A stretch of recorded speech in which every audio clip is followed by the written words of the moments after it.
On day 4, phase 3, you're going to start as always with your foam rolling, but after that, we're going to get into a little bit of mobility. So starting, Brett is going to be in that quadruped position. He's going to flare one leg out to the side as we go through our adductor rocks. For move 2, what you're gonna need is something that you can just hold in your hands, lacrosse balls, baseballs. If you have small weights, that will work as well. We're gonna lie down in that prone position. Then from there, Brett is going to think his thumbs are towards the sky as he raises his arms in the shape of a Y, holding for 10 seconds. After those reps, he is going to go into his L. So he's gonna bring his elbows down to a 90-degree angle and repeat that same process as he did with the Ys. Finally, that last move, working stability with some hip extension, we are gonna flip over and go into a single leg hip bridge. Brett's feet are gonna be close enough that he could almost just touch it with his fingertips.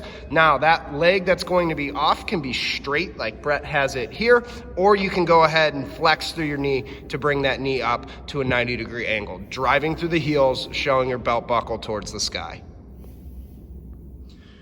On movement prep for day 4, you're gonna start with a hip mobilization where you're just taking that femur in its hip socket through some range of motion, looking for anything that's pinchy, clicky, tissue rubbing over the top or not. So we're getting a little bit of some hip flexion in that stretch as well. Next, we're gonna go ahead and stand up towards our feet. We're gonna get a little bit more dynamic. We are gonna go through our side shuffles with our arm swing. Take it about 20 yards if you have the space. If not, you can just use what you have at your disposal. Move 3, we are gonna get into our lateral squat, but we're going to do it in a moving fashion. So Brett's gonna sink down, then reach out with that outside foot, noticing that his base of support is widening out, but he's still keeping his center of mass over that bent knee before he reaches out through. Finally, we are gonna go through our lateral marching and skipping. Posture is always number 1. Good knee height as we're going through. We are not crossing the body today and using that outside foot to push us in the direction we are going. Last but not least, let's go ahead and go through our skipping here, putting a little bit more emphasis into that ground contact, gathering a little bit more distance as we come back. For our movement skills on day 4, we are gonna start with our base pogos. Now, we are going to go for time throughout our 4 weeks. So you are just gonna notice that Brett is going through just like he is jumping rope, staying nice and stiff through the ankle complex. Next, we are going to go into our base rotations. Now, these are going to be reps as you go through. Notice how Brett's shoulders are staying squared up with the camera while his hips are doing the work. Finally, we are gonna go base rotations to a sprint. If you have someone you are working with, we'll do this sprint on a call. So I'll give Brett a go call as he goes through his rotation. Go! And then bust it a hard 10 or hard 15. Going into our lateral bound repeat, we are going to bound out to the side and then come back nice and quick, sticking and stabilizing that secondary jump. Make sure, like Brett just did, we are hitting both sides as we go through. Finally, we are gonna go into our shuffle to jump in a continuous manner.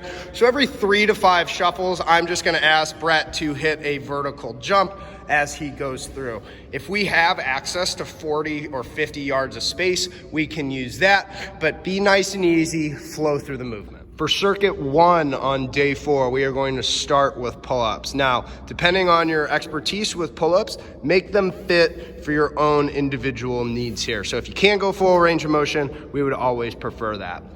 Next, we are going to go horizontal band rows. This can easily be substituted with bent over rows, but as we go through, I want him going both arms through the movement, staying nice and stacked throughout his torso. After our rows, we are gonna go into lateral bear crawl. So if you have the space, we will be going 10 yards one direction and 10 yards back.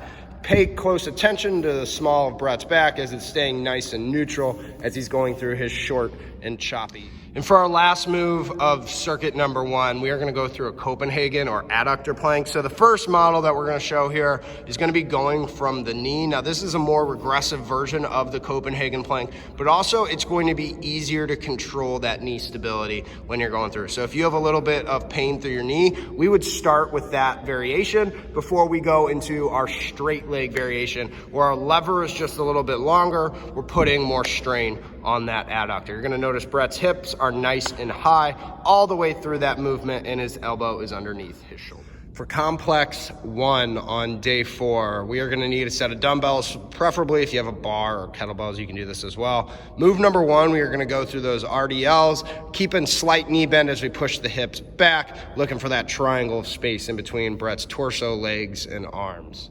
Move 2, we are gonna go into our bent over rows, keeping the back neutral. Imagine that we have a pencil blade in between those shoulder blades. We are pinching that together. Move 3, we are gonna go into our lateral lunges, so we can hold up top like Brett is here. As we go through, notice how his feet are staying squared up. If he had light on both of his toes, they'd be shining this way. And then move number 4 is going to be a curtsy lunge, where we're taking that step back and behind as we're going through. So let's let Brett finish up these lateral lunges, and then we're gonna go through that curtsy lunge. And Brett, if you can turn on camera here, I wanna pay close attention to his shoulders staying squared up with me while his hips are doing the rotation. For ESD today, we're gonna work with hill sprints. So I want you to think about doing this with max intent. So whatever the distance might be, it might be shorter or longer from week to week, but we're doing it with max intent to that distance, and then make sure you know what your rest is. So that should be on there at the bottom from the week to week too. So